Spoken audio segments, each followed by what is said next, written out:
We're here. We're live. John Garcia. Steve Edwards, and we are Reading through the BS. we're here to get to the bottom of stuff. Today we have a phenomenal guest, Nikki. Before we get to Nikki, though, we want to thank our sponsors, leadershipbooks.com, the OWL app, where you can connect with an expert just a phone call away. Think Big websites as well as Premier Virtual. So, Nikki, thanks for coming in, taking time out of your busy schedule. As Nikki Cabus. Pronounce your last name. Yep, Cabus, just like a choo-choo train. Okay, cool. Yep. You are a double CEO, right? CEO of business, CEO of Sound like- home. Yeah. You know, tell us a little bit about Nikki and what Nikki does. So business CEO or Yeah, home you can CEO? start with business. Whatever you want. So, well, I'll start with my home because that's Okay, most all right. important. So, CEO of the household, 2 kids, husband, if you want to include that as a third child. You sound like my wife. She says she's probably listening right now. She's probably like, She's like, yep, yes. that's Big fan. fan. Big Yeah. fan of Nikki. Big fan of Nikki already. So yeah, I got one son, one daughter, high schooler, and then one in elementary. So a little That's bit spread always out, fun, but yeah. Learning through the first. Right. Yeah. The second one is like everything you did for the Well, the first one. second one's a girl, so Oh, so that's a little you know, bit, yeah. yeah. The boy's been a little easier. The girl's a little bit more difficult. Okay. So we'll see how she is in high school. That's what I hear. Yeah, mine I- two boys. Yeah, so, I hear that daughters are a little bit more of a challenge. So Yes. I had somebody tell me one time, they're like, God can only give you what you can handle. And that's why you didn't have girls. That's Steve. that's why I didn't get 2 girls. Yeah, that's what they said. That's why you didn't have girls. I agree with that. No BS there. No well, BS. We were all girls growing up. I had 2 sisters. We were all girls. So I'm sure my dad, we gave him quite a few headaches. Oh, But man. yeah. My cousin has 5. Yeah. 5. Okay. Yeah. Five He girls. kept trying to get the boy. When it comes down to that point, Full basketball team. Yeah. Actually, they're amazing. But yeah, I mean, it's like he just wanted that boy, but all his girls are athletes, and he's big into basketball, so he still did Well, that's with what my them mom always said exactly with what he us. probably We would have were- done with the boys. Yeah, we're all super tomboy. My mom was like, "Thank God," because she goes, she grew up the youngest, and also had all brothers, and she was super Oh. tomboy, super athletic. So when because I'm the oldest and the first, she said, "Oh my God, I don't know what I'm going to do with a girl. I've always wanted a boy." And then they tried again, got another girl, and she was like, "Oh my God!" So she goes, "I threw you guys in ballet," and she goes, "When you guys hated it," I was like, "Thank God." Let's go back to sports. Yeah. That's awesome. And now you said knee deep in playing soccer, right? Yes. Taking them to the soccer. Yep. Yeah. Yeah, my parents met on the soccer field. I Oh, played, yeah. my husband played. That's how we met, was over conversation of soccer. So we're very invested. soccer How did family. you said you met over conversation in soccer? How'd you meet your husband? So I worked in the Wellington Mall. He worked in the Wellington Mall. We were younger in high school. I worked at Victoria's Secret upstairs. He worked in the candy shop. I had a sweet tooth, and one of our mutual friends came to visit me at lunch and said, "Hey, let's go down to the candy store." And we were all just kind of talking, and we were talking about soccer. And one of the friends said, "Hey, Nikki, don't you have a soccer game this weekend?" I started talking about it. My husband at the time, I didn't know him, wasn't even paying attention to me, and he was in the back stock room, and then he just kind of leaned and goes, "You played soccer?" And that's how we got talking. Wow. So yeah, candy and soccer is what Candy brought and us together. soccer. That is amazing. I always love the stories, right, of how people meet. Yeah. But you mentioned Victoria's Secret. So I got to tell a story about Victoria's Secret. I don't even think my wife knows this one. So it's good. So Get ready. it was probably a year out of the Army. I flew out to Denver. One of my buddies was getting married out there. And he introduced me to his best friend from the Army. This guy and I were best friends growing up. So there's the 3 of us are out, and Matt couldn't go because his now wife, right, was his girlfriend at the time, and she wasn't a fan of me and the other guy, right? Because we were kind of guys that like to have fun, right? So we go in, and I used to play this funny joke if we met some people, and we'd walk into Victoria's Secret, and I won't tell the joke that I played, but we'd go in there and we get talking, right? I'd talk to one of the reps and say something. And I said something about, I'm like, "Oh, this is my favorite lotion." And I think it was the Sun-Ripened Raspberry or something like that, to be honest. Oh, the vanilla latte. That's what it was. The vanilla latte, right? And I go, "That's my favorite. Like, I love it." And the girl at the store goes, "No, you don't. You don't wear this." And I'm like, "I do." She goes, "I don't believe you." At that point, I rip off my shirt. I take the lotion and I start rubbing it all over my body in the store. My buddy dies laughing. The girls that we were with ran out of the store. They're like, "You're crazy," and I'm like, "It's nice to meet you guys." You know? So that was really their first kind of meeting me, and they realized I was gonna hit the bullshit button, but no. I That's a true can tell story you, for sure. Richard Freeman, if you are listening to this, you can collaborate that story. I rubbed it vanilla latte. I was a big lotion fan. As soon as you knew the name, I knew the story was true. Yeah. So, all right, let's got it. I think a story comes out every time. Well, Nikki really can't follow that up. So rip it off the shirt and Well, we've had some crazy stories of people in Victoria's Secret. We had one woman that would come in and I won't say who she was because I knew who she is. Oh man! But she would come in and she would come in and she would spray herself, and then when people weren't looking, she would lift her dress and spray underneath. And we were like, "What are you doing?" And she goes, "You never know when a man's gonna." I'm like, "Oh God." We saw and heard a lot of things in there because you never know. What is the secret? What is the secret? Did they ever tell you? What, Victoria's Secret? Well, haven't you heard the new song? What's the new song that came out? Victoria's Secret. The secret is the owner's a man. Really? I think I did hear that. No, I just had. I don't know. My son told me some girl created it on TikTok, and now it's on the radio. I don't know.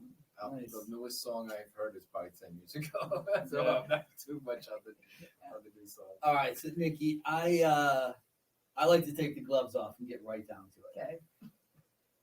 You are a CEO of South Florida Tech Hub. You've worked your way up in there.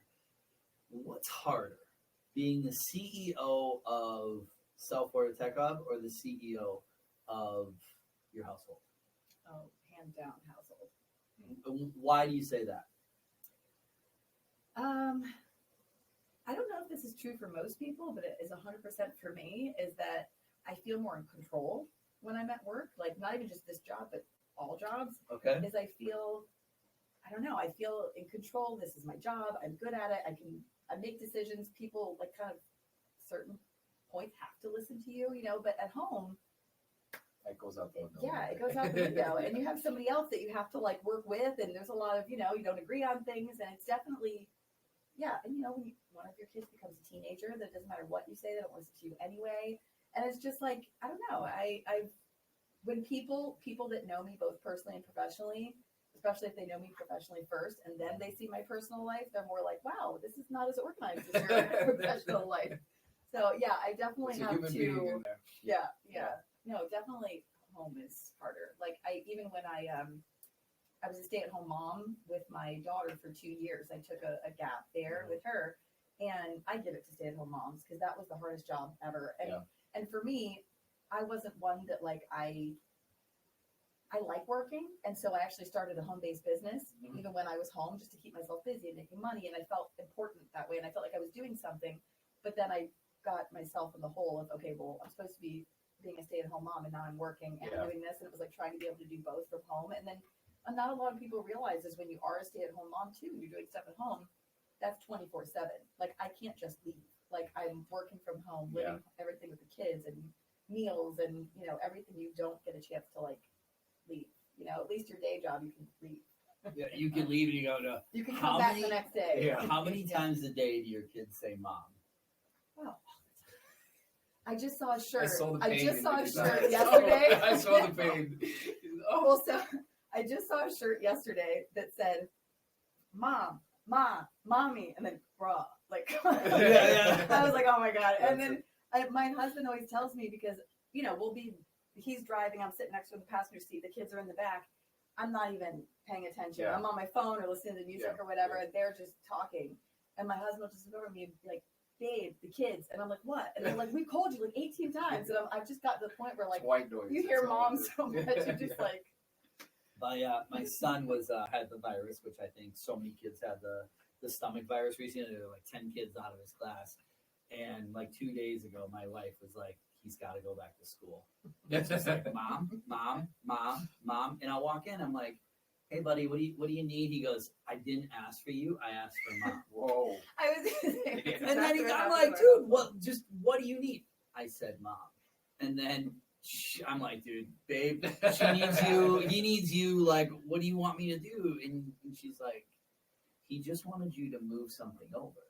Yeah. And I'm like, but he wouldn't say anything. But he told me when he was sick, when he was unfortunately sick, throwing up, and he doesn't like to have me in there helping him, getting him in the bathroom or in the bucket because I got a weak stomach and I'll gag. So my wife's like, yeah. Can I with the bullshit button? My husband is the same thing. Bullshit right there. Nice. I gotta call the Oh, incident. My husband, I Christine. can't stand the smell of throw up. I can't stand the smell of poop. I can't. I'm like, is that real? Or because why do I have That's to a do man's this? genius. That's a man's genius. Yeah. Is being, that's our genius right there. Yeah, I know. It really is. I was like, I can't take it. I'm like, Like, and I I was, can't do that. hey, it's just what it is. She called you out. Did your husband ever do anything? Right. Let's have some fun with this. Has your husband ever done anything just so that he doesn't have to do like a housework, like messing up the laundry? Right. There's so many guys out there that are like, man, I just did this so that my wife never asked the dishes. Has he ever done anything like that? I'm sure he has. I'm actually thinking about it. Am I smart enough to even pick Ah, that you up? see? Oh, There you go. Well, That's last another little night we were at a secret women's event, and one of the women there was telling me that what they did is they had there's some kind of game out there. I think it's called Fair Play, and it's like cards, and it's like every responsibility you can think of in the household. And what they did is they actually, everybody had to pick cards in the family and divvied out all the responsibilities. He took his cards and basically taught his kids to do that. And he's like, I delegated. And I'm like, dang it, why? That is so smart. I can't wait till my kids get there. I spent 5 hours on Saturday reorganizing the playroom because they wouldn't do it. My wife is like, we're talking, she's like, the kids got so much stuff. And this morning I go to her, I go, they're playing in the playroom now because they could get in there before they couldn't. It's like we had so much stuff. And I go, I want you to think about it, because she says you always buy them and bring home all the toys and stuff. Then I go, I want you to think about this. One of our sons is 8, one is 5. That's 13 years of birthdays, 13 years of Christmas, 13 years of grandparents just sending stuff. I go, so if you think about that, there's a lot, right? It accumulates over time, so you have all that stuff. But I'm interested to see when you go home tonight and you start thinking about if your husband did anything. Like, I load the dishwasher completely different than my wife. Yeah. I personally don't like the way she loads the dishwasher. Oh, well, this is something I have to personally get better at, is that when I get him to do something, not correcting him in it, because you don't fold it right. You didn't load the dishwasher right. You didn't. So I find myself redoing what he did anyway, but I'm like, dang it, I got him to do it. Just leave it alone, because I always have to That's my pet peeve. If I do something before you tell me it's wrong, thank you for doing it. I appreciate that you did it. Or not that it's wrong. Everyone's a little different. It's not necessarily wrong. It's maybe not to your standard. Maybe it's not to your expectation. Oh, John! I think John's trying to go deep in here right now. No, John is going deep. This is his household right now. I went through therapy session for you. There's a say, you get what you tolerate, right? So if as a man, if you are always trying to fix things because of that feedback from the significant, then you're tolerating that, and you're never gonna. So I stopped. I said, listen, if I do it, you come behind me and do it again, I am never gonna do it again. So make your choice. We have to choose our battles. Listen, if the especially a fitted sheet, if the fitted sheet is not exactly folded right the way a fitted sheet, because no guy can figure that out. I don't think that's like if you're a guy, you can fold a fitted sheet. You should get it a woman. I don't know how. My wife doesn't. I try to tell her, I'm like, hey, I know sometimes I'm busy at home, and she's running the household, and she luckily takes care of the household, and I know. Like, all right, I'll try to help a little bit more. So last night I come home and I go, hey, I'm like, I'm going to tell you something. I don't want you to respond to it. I go, because I already know what your response is going to be, so just don't even respond to it. So she's like, I go, listen, tomorrow morning, we have a long day with the podcast. We're shooting 7 episodes. So in the morning, I probably won't be able to help as much as I normally do. And she just got the smile on her face. I go, don't say it. Don't say it. I know you want to say it. So she didn't say anything. So then go to bed a few hours later, and I go, you can say it. I'm like, I know you want to say it. And she goes, you weren't gonna help anyway. And I'm like, I walk the dog. I try to put the dishes away in the morning. I really try to be better at that because I know it's difficult, right? There's a lot to do, and my kids are wild and stuff like that. So, but we got that, right? So, so being at home, I've said it so many times, right? A mom, right? Especially a stay-at-home, that's some of the hardest jobs out there, right? Because you're running the household, the kids, car line, right? When you were supposed to be on here, right, a week ago, wasn't the car line or something that we talked about? You were going to car line, and you couldn't. That's difficult. Yeah, and just well, and also is, every household is different. But my husband also runs his company because he's the owner of his AC company, and so it's like you have two people that kind of have to be at certain places, certain times, and it's like we can't make each other choose whose job is more important. Like he has to look.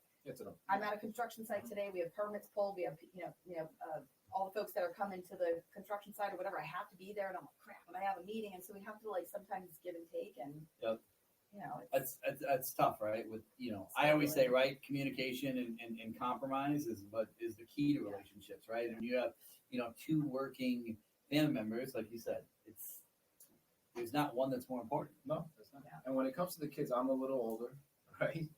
We were brought up. Parents kicked you out of the house. They didn't take you anywhere. I signed myself up for Little League 15 blocks away from my house, came back home and told my mom, listen, look at my uniform. I'm part of the team.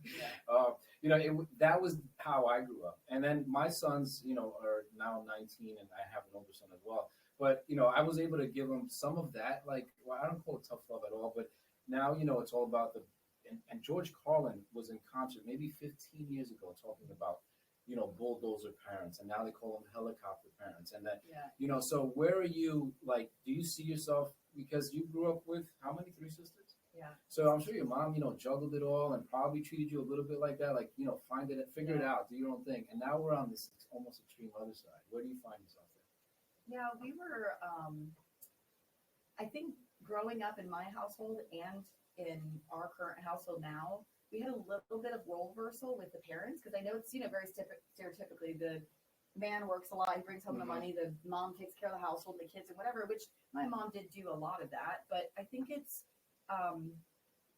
for me, I'm the one who's more job work oriented, my schedule, and my husband, because a lot of people are like, oh my God, you're, hero mom and I'm doing all these things, and I'm like, not really. If I didn't have my husband, I couldn't be who I am today or do what I've done career wise. I give that credit to him. Maybe I don't tell him enough. But he heard it here. He heard it here. Right now it's live. It's out there. Yeah. I mean, it's just, and that's the thing is that, like you were saying earlier, it is a give and take between two. And so a lot of that, I struggle with, because he's the one who's actually more involved with the kids than even I am. I mean, he coaches both their soccer teams. He's the one taking them around to travel soccer everywhere, and gone to a lot of their school things, and I try when I can. But he's definitely the more involved one with the kids. And sometimes, I mean, for being open here, it kind of hurts to say that as a mom, because it's the expectation of a woman is that you are supposed to go to every rehearsal and every game and every one, be there. But it's, every you get a household little, is you different. feel a little not guilty, but you get that little bit of should I? Yeah. And so for me, it's I've had to force myself to be okay with certain things. And now, because my son is 14, so he's at that age where, he's got his friends and has different interests, and he wants me, and he still needs me because he can't drive. So taking him around to places, but it's just it's the first time within the last couple of years that I've had to not be such a helicopter mom, because I've always had them so close to me, but now it's just, I don't know. It's you can't in today's world. I mean, there's especially with technology, everything is open to them. Everything's accessible. They're going to figure out ways to get around. I mean, even just Uber, if you wanted to, you could Uber himself somewhere. I mean, so it's I'm forcing myself to say, okay, you can be here, you can do this, you can hang out here, but just teaching them more about making good decisions instead of telling them no. Because growing up for us, it was no, you can't do this, especially being all girls and coming from, my dad being a Hispanic father. I mean, we weren't allowed to do anything. No slumber parties, no, So yeah, I mean, just I don't want to keep them in so much of a bubble that they rebel later. And knowing that things are so accessible to them that I would rather they come to me, have discussions with me, that they're open, and then just letting them make the smart decisions of what I'm hoping happens. So, I don't know. I think Ask me this question in 2 years. You're scaring me. I'm thinking about. I'm thinking about my boys. Right, they're mind to their own. Like my 5-year-old is going to be my trouble one. I honestly believe. Right. Is that Gavin? Gavin. Gavin is definitely my troublemaker. The stuff that I called he it does too with and my says. daughter, my younger one. She's going to be the handful. Yeah, I got it. But I will say, my 8-year-old today, he was going back to school, and I walk out. I get back from the gym, and they wake up while I go. I try to go before they're there, so I get up. First thing he does hits me right where he should. And I'm like, oh, he goes, I'm back. And I'm laughing. He does this dance, and I was like, I will take that because now you're feeling better and you're there. But it's like, but there's there. So, Nikki, let me ask, what's the biggest? You know what? No, I'm gonna go to my last. I'm gonna go to my next question. Right. Okay. I've known you for a long time. You were actually there the night I launched this. So I'm going to ask this question, right? We're going to give you 2 hard ones. Do you want softball questions or do you want the curveballs? Curveballs. You want the curveballs? Okay. Yeah. First question. So Nikki was actually at the LinkedIn local the night that I launched, that I said I was going virtual and I was going to create Premier Virtual. And we talk about this a lot. That was your coming out. That was my coming out. Hey, I'm going virtual. We're no more in-person job fairs. But Nikki happened to be at that event that night. And I don't think we really knew each other back then. Maybe in passing, but same circle, but we didn't know each other. Yeah. So I want to ask this. When I said that in front of everybody, what was your first thought? And no, I want to know the truth. Just so you know, I asked Shayna this yesterday. Yeah. My first question my first reaction, honestly, was that I think your personality made it, I don't know how to explain it, like I wasn't sure about the idea. I was like, I don't know if that's going to work. And because I came from staffing. You thought it was bullshit? Well, no, because I came from staffing too, and I did a lot, and so I wasn't used to that virtual world. I was like, I don't know if it's going to work either, but honestly, your passion behind it and the way you were saying it and selling it and just your personality, how you are, you were so confident that I'm like, maybe he could do this, because I think if anybody else had tried to sell the idea and they came across, half-assed and weren't as confident, I'd be like, I don't know, because a lot of new startups and businesses, it's really about the founders, and it's about how good of business people they are, and can they get their point across and sell what they're doing. So I wasn't sure about the idea. It's the first time I had ever heard about doing virtual career fairs, but because you were but all in, I was like, Isn't it crazy to think that 4 years ago, right, in 2019, you were in staffing. Yeah. And you had never heard of that before. And now the world changed, right? COVID showed, and I truly believe, and I said this before, right, is the world was going this way. Yeah. COVID accelerated it. COVID, with a lot of things, unfortunately, COVID accelerated that. Were you going to say something, John? Yeah, no, just that with South Florida Tech Hub and people that pitch ideas, if they're not a dynamic personality, how many ideas probably get squashed even though they were valid? Or maybe, because you don't have that kind of fire. They have the fire, but they don't. Investors all the time, and that's one of the first things is feedback that they give us is, look, this person has a great idea, but we would never invest in that founder, because you can have the best idea in the world, but if you don't have somebody that can take it somewhere and they don't believe in you, then they're not going to invest in your company. So that's kind of, when you asked me that, the first thing I thought of it was like, I wasn't sure about the idea, to be honest with you, but then because you were so sold in it and the way you came across, I was like, hey, crazier things have happened. And if he believes in himself that much and how passionate you were, I got called the cheesy salesman yesterday. What? So it was a good one. So it's worth it. There's value in that. But you talked about this, and I love what you guys do over there at Tech Hub, and you guys are just with the startup founders and the businesses and investors and everything. What's your favorite part of being the CEO of South Florida Tech Hub? That's a good question.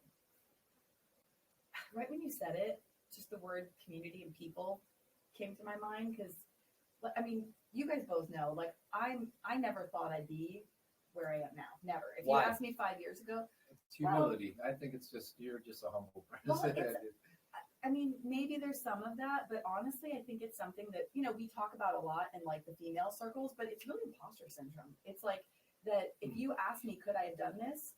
I would have told you, I don't know if I can, because I never even thought of being a CEO. And then two, if you had even asked me, if I could see in the, a globe of the future of like a tech CEO, I mean, I'm like, I'm not technical. This is the first time that I've worked for a nonprofit. It's the first time C-suite, first time anything, technical. And so, I don't know. I never thought that if you asked me 5 years ago, I never thought that I would be here. But I think. What do you think made you get there? I think a couple of things is that no matter what job I've always had, I was actually just talking to somebody on the way here about this, is that no matter what job I've had, I've always excelled. I'm always one that I hate being kind of siloed where like, hey, here's your day job. You have to sit in a cubicle and do this all day. And like, I always want more. I always want to grow more. Often at past jobs, I've kind of created roles for myself because I've gone above and beyond in my job title, things that I don't really necessarily have to do. Yeah. But I like that. I like to be a part of the bigger picture, see the big puzzle piece and kind of how I fit into all of that. And, and I credit a lot of where I am to our board, especially shout out to Michael Fowler, our board chair, because, he's been a great mentor for me. And he asked me a lot of questions about, why do I feel that I couldn't fit this role? Like, what makes you think you can't?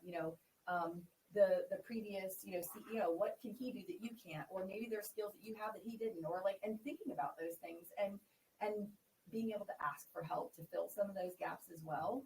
And being comfortable with being uncomfortable and asking those questions. So quite a few of the board members, reached out to me and had one-on-ones and really were, I think, the reason why I even ultimately took the role, because they were like, it let you see that there is a possibility. And I was so worried about like, I'm not a technical person. I was like, how can I lead a tech organization? I can't code you a new website, or I don't know anything about switches. And I'm like, I can't do this. I know the general terminology to get through a conversation, but I was like, I can't do any of these technical things. And Michael right away was like, you're good with people. You're good with the community. You're good at selling. You're good at connecting. He's like, you don't have to code a website. Right. You don't have to do technical. He goes, that's what your technical board is here for. We're technical. We don't need you to be that. So I think it was just like me realizing my strengths and weaknesses and like what my real role was as a CEO. My real role as a CEO is not to build people websites. That's not what I do. That's what our members do, And so I think a lot of that was definitely me dealing with imposter syndrome, which I know a lot of people do, especially females, and I still do every day. But I think it's just having the right people around you to say, you can do these things. If you need help, I'm here. And, That's awesome. Thank you for sharing that, because that definitely. So you said the imposter syndrome. I know you and I had a conversation, right? Female CEO in the boardroom. Ever have challenges, issues with that? Yeah, always. I mean, I think, on our board, having a few women on the board has always been very helpful because they help elevate my voice. And again, Michael has always been very cognizant of that. And so when things are said, he will also elevate or kind of repeat what I said and help making sure people are listening. But yeah, I mean, that's always in circles where, and not just this job, I mean, even just all past jobs, like, when you're sitting and you kind of want a voice and you say something, it's very common that you say something and people don't hear you. And then the man sitting next to you will say something and you're like, I'm pretty sure we just said that. But again, if you have the right people in the room. That's some bullshit. You see that out there, right? Yeah, you do. And I think, when people say that it isn't out there, it is out there. Yeah. And it's how, I know you had said something, and you can tell me if you want, or you can talk about it, but your passion, right? Where the other day when we were on a call, you said like, you want to be able to kind of get that women's voice out there more. Like, tell us about that, right? Yeah. What's kind of your thoughts? Yeah. Well, so we actually kind of perfect timing for this discussion because International Women's Day was yesterday, and we just had a women's event. We had a panel discussion all about this of like women elevating each other's voices and supporting each other. And one funny fact is we always talk about male against female and try to make men the bad guys. Men aren't the bad guys, because to be honest with you, even in my personal career, Some of them are.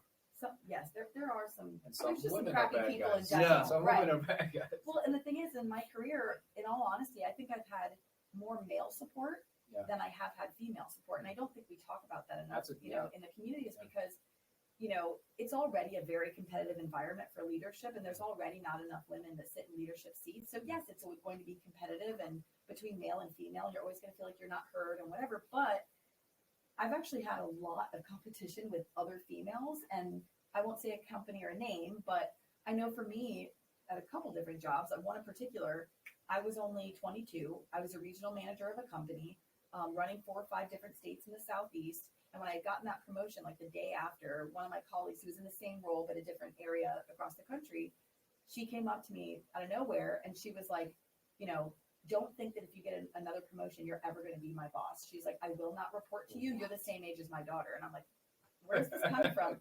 And I wanted so bad just to be like, I'm sorry that it took you that long to get to the same place I did in this short amount of time, but I'm not going to be a bitch either. But it was just like, it's just like, that's how I thought. I was like, I'm not going to apologize that I'm doing well in my career and I'm a hard worker and I'm trying to learn and I'm trying to better myself. Yeah. And I think because I was younger at that time, it was very reactionary where I just was like hurt-eyed and like, but as I got older and I started getting that more and more jobs, I had to learn how to deal with that because I realized it was a thing. So for me personally, it's actually, I've had a lot of male allies. It's actually been the women. The women were the haters. Yes. Yeah. And so I think it's knowing us supporting each other. Yeah. And what's that saying? The tide rises, lifts all boats, or whatever that saying is.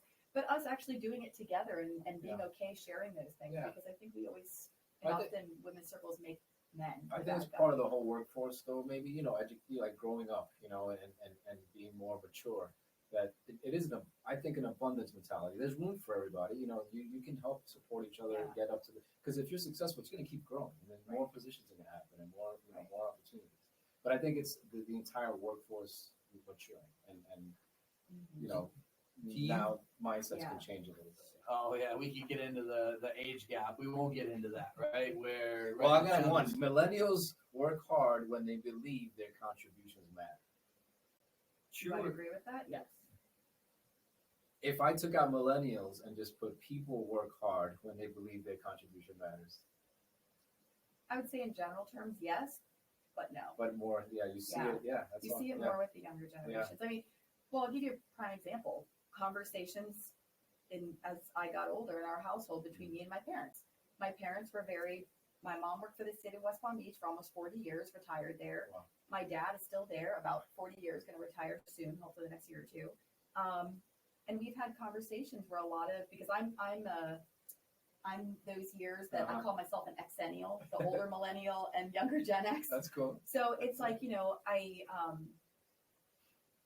younger generation, Gen Z, millennials, like there is a lot of that, is that they want to feel kind of like what I was saying earlier, is like, I'd like to be a part of, see my puzzle piece in the big picture, right? If you just give me a job, my day-to-day, you got to do this, get your task done at the end of the day, I'm miserable. I don't know what my part is playing even if in you the paid company. well or really well compensated. Yeah, like with a millennial, if they're getting paid real well, but the contribution doesn't seem to matter. Right. I mean, obviously, I know some people hate this conversation because they're like, well, money matters. Of course money matters. Of course you want to pay people a living wage. That's besides the point, right? But yes, I mean, again, using myself personally, before I got into technology, I was in healthcare. I was making 6 figures, doing very, very well, running my own department. I was absolutely miserable. I hated my job. I didn't see how it was helping people. I had a lot of headbutting with my bosses and customer service and like how we were taught to treat other people in the company and our subordinates. And I was miserable. And so I literally took half my salary just to get out and start over. And I said, I want to be a part of something bigger. I want to get out. I want to learn something new. And so yes, I would have loved to keep that salary, but at the same time, and I've told this story a couple times to people, it's like my husband was actually the one, again, I don't give him credit enough, but he was the one that told me, look, on one hand, you have, all the awards and the free trips and you win as top salesperson, whatever, and you have your title and, all the blingy stuff on one side, but on the other, you have your sanity and your family. Like, which one's more important to you? So when you put it that way, I was like, it's my sanity. It's my family. It's knowing that I'm doing something bigger than myself and like my happiness versus just getting a big paycheck. I'm not saying that didn't exist me growing up, but it was squashed. Like it was not like the dream was always, just the dream. Yeah. And you just had to work, pay the bills, do the grind. There's a lot of discussion in our household. Is my parents we've been working for the city for decades now, and we are happy. We make good money, and I've literally had conversations. I'll just say it with my dad, where he's like, "Look, just suck it up." He goes, "If you don't like something your boss did, or calling next to you, whatever, just." He goes, he was like, "I'll say something once, say something twice. If they don't listen, I go and do my thing." But I'm like, that's not me. That's That's and that's not a lot of the younger generation. Right. They want to be heard. They want to make a difference. And if they can't, they're going to leave. And so I think that, the millennials got a lot of this like job hopper title. And I'll be one, and I'll say it vocally, is like, look, I don't believe in that. Yes, there's exceptions. There are people that are actually job hoppers and they suck. But there's ones that, if you're not happy, why should you stay at a job? Go find something that makes you fulfilled. If it doesn't work, you're trying it out, you're trying your best ability, and you're miserable, don't stay. It's your life. It's not theirs. Well, it's great to hear that. But isn't there something to, you didn't stick to it long enough to break through. And maybe, an opportunity was there. Mm-hmm. You liked what it was, but you didn't like the environment. But because it wasn't maybe, we talked about delayed gratification, like it doesn't exist anymore. Like people want everything now, Google now, everything now. So isn't there something to be said about, there's a stick-to-itiveness that kind of, we lost a little bit of that. Yeah. With the younger generations, there's definitely more, they want that instant gratification. And we do see even now at Tech Hub, a lot of the younger students will graduate with 4 degrees and they go, okay, I've got my piece of paper, Right. Now I'm going to go make $150,000 a year. I'm like, that's not how it happens. So we do see a lot of that, but I also think that we put a lot of that negative energy, and the employee is kind of forced to take ownership of those decisions, when to me, it's on the company. If the company culture sucks, if your leadership sucks, if the company is not doing something to give back or including their employees in the big picture, making them feel a part of something, I mean, there's only so much that like a junior entry-level person can do because they don't have that voice. So even for me, I stuck out at jobs longer than I wanted to, but once I hit that wall, I'm like, you know what? I'm not being heard, So there's things that you can do, but I think there's also a limit to how much, if you don't have the right leadership, in the company. You touched on that. I spoke at a panel a couple weeks ago at a Future of Work conference, and one of the other panelists on there, we were talking about quiet quitting. Yeah. And he goes, I don't think it's them quiet quitting. I think it's they have bad leadership. Yeah. And you've heard that old thing is people don't leave a company, they leave a manager, right? And people are not going to be happy if you're not involved with them, and you as a business owner, a CEO, if you're talking with everybody and knowing what's going on, you're going to know if they're not happy. Right. There's been plenty of times where I've had conversations with somebody, and I'm like, I can see you're not happy. I know you're not happy. Like, is it something within the position? And at Premier Virtual, we have 2 people that work for us, and they run our client success team, Glenn and Jordan, and they weren't happy originally at Premier Virtual. And they came in and they were both on the sales side of it, and they both came from a sales background, but they weren't really happy. It wasn't their passion. But you know what? They both had passion for Premier Virtual, and we kind of moved them into different roles, and now they're kind of, I joke about on the Premier Virtual side is where I used to be the face of the company. Now it's Glenn and Jordan, because they're on all the training videos. They're on every day with our clients, making them happy. And sometimes by us knowing the pulse of the people is really how you can know. And sometimes you have to tell somebody, we're just not the right fit for you, Right. And that's exactly what I was thinking. That example is that I think, back in the day, and this is where my parents and I don't see eye to eye all the time, is just that you find a job, pays good money, you know what you're doing, just do it, whether you're happy or not, and you just retire, you suck it up, and there's a lot of like loyalty discussions. Yeah. But I think that when you have great leadership, is that you do know who's working for you. And yes, there's hierarchy in a company, but still, who's ever at the top should be, at least somewhat knowing what's going on in people that are out there, or training the people that are under you to look for those things. Yeah. Because there's so many times that, throughout my career that people will quit. And I would say 99% of the time, I knew it. I mean, if it's a complete 100% surprise to you, you're probably not that great of a leader, because if you have a shit ton of people, crap ton of people that are quitting, and you are like, oh, I didn't know that was gonna happen. What happened to that guy? He didn't show up today. Like, Yeah. I mean, then you don't know your people. So You're you either know not our hiring office. right, or you're not giving them opportunities to grow. You're not training them. So I mean, people, I don't know. People don't just leave to leave. I mean, if they're happy, they're gonna stay. They're Yeah, gonna be. If they're happy, they're loyal. Yeah. And sometimes as a leader too, like kind of back to this is, and I know I've been slow to pull the trigger on this is, you knew somebody wasn't happy. Right. You knew that they were going out there and you keep them around for whatever reason you may be, and you're not doing yourself any good. You're not doing them any good. And you're not doing the rest of the team any good because the rest of the team knows it. And sometimes you just gotta That's true. cut that tie sooner than later, right? And everybody talks about the firing, and I, that's the worst part of my job. I still to this day remember the first girl I ever fired, and it was so traumatic to me. And it was somebody who wasn't doing their job, and everybody in the office was like, "This person needs to go." Finally, I said, okay, and now I'm a brand new manager. I'd only been a manager for a couple months, and I wasn't a good manager. I could say it. My first management job, I got promoted to a manager because I was really good at sales. Not that I was a good leader, right? Yeah, It happens there. yeah. So I'm sitting there, and luckily my head processor at the time was in the office as we're firing. And I'm not going to talk about my past and how I was, but I didn't like crying. I was not good when somebody cried. So, like, if I had a girlfriend, if they cried, I'm like, I can't deal with this, right? I was not good. I would laugh in their face. I wasn't good, right? Long time ago, pre-wife, pre-kids, even my wife, she always says, you don't like crying, and now you turn into the biggest sass that's ever been, right? She's like, now you cry at little things. But I'm sitting in there, and I'm getting ready to let her go. And I go, hey, we have to let you go. She just starts sobbing. So what do you do? New manager, not good at that. I started laughing. I go like this. I go like this. I'm like, oh my gosh, I'm laughing because I just couldn't take somebody crying. Yeah. Luckily, Wendy was there and picked right in and said, hey, here's why this wasn't a good fit for you and everything.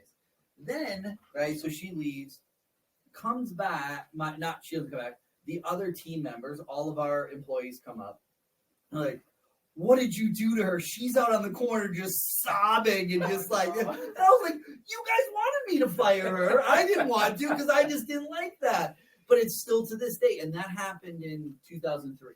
So 20 years ago, to this day, I can remember that. Yeah. And I'm like, oh, and the worst part is I happened to be dating that girl's cousin. So it was even worse on the whole situation. So, but you can see that there's there. So, we can get here, right? You talked about founders and stuff like that. Tell me, how does South Florida Tech Hub help founders? So it depends on what stage they're in. Mm-hmm. Some of them come to us with just an idea, and they really just need somebody to validate that idea, start talking, of course, especially if they're technical or non-technical founders. Yeah. Some of them are looking for technical support. Some of them are at the stage where they actually are looking for investors. They're looking for co-founders. And of course, some of them are at that stage where they've launched. Now they need brand recognition. They need to be put in a seat of thought leadership. And so a lot of it is visibility and then connection to resources is a lot of what we do for the. And you do it as a membership? Is that how you have to be a member of Tech Hub? Yeah. So there's corporate memberships, and they kind of range from like the small startup nonprofit all the way up to like the larger enterprise guys. So everybody's coming to us for different reasons. Obviously, like there's FPL Office Depot is going to have a different need than like a brand new startup that the name is unrecognizable or whatever. So everybody's kind of coming to us for a different reason. But yeah, we're definitely a corporate member driven organization. You guys do a lot of great events. I love your events that you guys do, right? You do a lot for the startup founders as well. If there's anybody that's listening to this and you're a startup founder, if you have an idea, another great place to go. But you said something in here, and I just want to touch on it. You said community, right? That was kind of your passion, your drive. And it's interesting, right? Shayna was on here as well, and she said the same thing, right? So, when I look at that, right, and I've been obviously involved with both those organizations, you too, how you run that organization, especially how you run Tech Hub, I think it's changed in the last 3 years so much for the better, right? And so much of that has to do with what you've done, putting egos aside and everything. So like, I want to thank you for what you've done from the tech community and everything. Like, you've done so much. So now I'm going to ask you the last question. Okay. All right. Well, we got one more question. I would say, by the way, shout out to Shayna, because as we were talking, I was actually just thinking about her. And so, yeah, I love seeing more female leadership, but also strong female leadership and those that are community based. And yeah, she's one of my Shayna dropped a bunch of great. Oh, we got some nugget, some stuff I wasn't expecting. So, have you ever been in a room with, let's just say, two CEOs, and it's just like an ego fight? And how as right, you're kind of that middle person. How would you handle something like that? You knew I had to go there. You know. I gotta have one tough question for everybody, right? So, Or you can plead the fifth. I've had that happen a few times. It's hard. It's really hard to deal with that because a lot of times I think it's the title and the role that the ego is attached to, but then also just for me personally, with our earlier discussion being a female CEO versus male, males overall, CEO title or not, it's easier for a lot of men to speak up and be heard and to say the same thing that a woman would. And, for a woman, we were talking about earlier being called a bitch or that it's bitchy the way we say it, but a man is just confidence, right? And so there was one time in particular where there was, two C-level people sitting in a room. I was the third one there. And it was, I don't even know how to say this in a nice way. It was just, whose stuff is bigger? Like, well, I did this and I did this and I did that. And it was just, I think for us talking about community, all the organizations that we work with and we partner with and we have a really, really great ecosystem in South Florida and all the organizations are doing wonderful things. But if we're going to get to the next level, we have to put egos aside.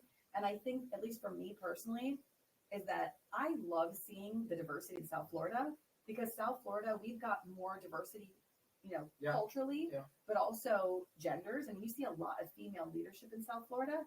And I think there's some wonderful male leaders. I mean, you guys are one of them, but it's just that I think that the men really have to learn to put the egos aside. I know me personally, I deal with egos more with the male counterparts than I do with females. I feel like the females are just more community driven and minded. I don't know. And I don't know how I would deal with it. I mean, it is even that day, like the scenario I'm thinking of, I don't know how to deal with it. I was just kind of like, I was telling him, look, guys, like, tennis match. Watching the tennis match and saying, like, look, I've been a part of both organizations. They're really great organizations. You're doing wonderful things. We're not competitors. Let's work together. But I think a lot of times the egos, it's that blinder. It's just like everybody's in competition, but it's really not. Like, and I think that for me, that's been the biggest eye-opening thing about this role, and probably my least favorite part is that. Well, it's funny that the show's called this, but like dealing with the bullshit and dealing through that, and yeah. That's where this came from. But you came through it really strong. I mean, Tech Hub is, not you just by yourself, but I mean, Tech Hub, South Florida Tech Hub is really, flourishing. I mean, you guys are, and as difficult, like right now, the tech world is, we see layoffs and challenges like that. Yeah. But I think, a support network like Tech Hub is probably helping and just being able to continue to build that community. Yeah. I know for me, just trying to be more intentional about who I connect myself with has been a big goal for me over the last year. Because I think when I first started, especially since we expanded regionally, I was just like, let me talk to everybody and do something with everybody. And it was not very intentional. It was just like, let me get out there everywhere, right? But then I started kind of facing more of those egos, those roadblocks and whatever. And I just said, you know what? I'm going to be really intentional about who I'm partnering with, the relationships that I'm building. And if you're not on the same page, I'm not doing business with you. And it's made it that much easier for me so that it wasn't a personal thing. It was just like, look, you're not meeting, you're not on the same page. You're not in line with our mission and vision. I don't think we can support each other because we're just not seeing eye to eye. And that's so the goat's breath right there. That's the goat's breath, right? So goat's breath means, right, it's strong as goat's breath, right? Like I always I always see something on any of these, and I think that it's so key with the nonprofit and what you do. You know, we work with some other techno organizations across the country, but it's that they have to be able to work together. Yeah. Right? It's not battling against each other. It's really how can we work together to take the South Florida, you know, tech community and grow it. Right. Like we're growing in leaps and bounds here, right? We're very fortunate with where we live, right? We live in sunshine. We're not dealing with snow right now. And, you know, my family's always like, what about hurricanes out there? I'm like, I know when the hurricane's coming 2 weeks out. And, you know, you watch the news and it's going to devastate us. But, you know, I think that's there's why I was really proud of, like, I mean, you were involved in it all and saw it all happen was, you know, with South Florida Technology Alliance and Tech Hub. Right. I mean, there could have been a lot of egos and different leadership and different thoughts. And we were at one point direct competitors, you know, but then thankfully we had a bunch of great leaders and board members on both sides that saw the bigger picture and said, look, we're willing to put all of this aside. Let's come together, make a bigger and greater organization that can make a larger impact in the ecosystem as a whole. And that it's not about one person. It's not about the organization. We're both nonprofit. We're both here for the community. So that was something that for me, that was probably one of my biggest like accomplishments. You answered. That was my question is what's your biggest accomplishment? So, you know, but I love that you said that, right? So I'll say this is, you know, back pre-merger, you had the two sides, right? And I was talking to both sides. Yeah. I don't want to say I chose a side, but I started doing work with Palm Beach. Instantly, the old CEO of Fort Lauderdale wanted nothing to do with me anymore. Yeah. He wouldn't do business with me because I was doing business with, you know, Tech Hub. And so it was just very interesting, right? And I think that's an eye-opening thing with anybody. It's like, we can work as organizations, and they chose to go with a competitor's platform one time because of who I was associated with. Yeah, a lot of people don't know that, right? Because I'm not, I call some people out, but that, you know, there was challenges there, right? Yeah. There's no reason why you got to make somebody pick a side, right? You know, that's like parents, right? A mom and a dad, right? Pick a side, you know? I just don't believe in that. So, all right, I know we've had a lot of really good conversations. Nikki, we could probably sit here and talk all day. Sure. All right, so last thing, John and I, we get a little BS against each other too. We like to have a little game. Down. So we believe to see who's the biggest BS caller, right? Okay. So Weeding Through the BS is really designed of let's get down to the nitty gritty, the bullshit that's out there, and we love what we do. But we also, I don't know if you want to call it ego or a little fun of we don't really know what we're gonna win yet. No, we don't know. Once we get to a certain point, maybe we have to say who buys dinner or something, right? We got to figure out the goal. But we have a little thing to say who's the better BS detector. So we play a little game. You're gonna have 2 truths and a lie, right? It's a game that's been around forever. We want you to give us 3 statements. 2 of them are gonna be true. One of them's gonna be a lie, and we have to choose. What's the BS, right? And right now I up 7-6. I pulled in the lead, yeah. But it has been neck and neck. Yeah. So let's see, Nikki, give us your 3 statements. Okay. So you guys warned me I was going to do this, yeah. So I wrote them down. Okay. All right. So my 3 are I have been a horseback rider for years, ever since I was young. I was also a competitive gymnast when I was younger, and I was also a licensed esthetician. I can't spell esthetician, so we're going to abbreviate that one. So horseback riding, gymnast, and esthetician. I got mine. The BS is, I'm going to go with the horseback rider. Yes. I am going with the gymnast. Now do I tell my answer? Yeah. The horseback rider. Yeah! Come on! You're from Loxahatchee! You're from Loxahatchee! Like that? Horseback. That's BS! That's BS! Step it up. 7-Up. Well, thank you everybody for listening into another Reading Through the BS podcast. Thank you, Nikki, for coming. Last thing we like is if you can grab that little Sharpie out of there. Okay. Sign our beautiful graffiti wall. Okay. And that is it.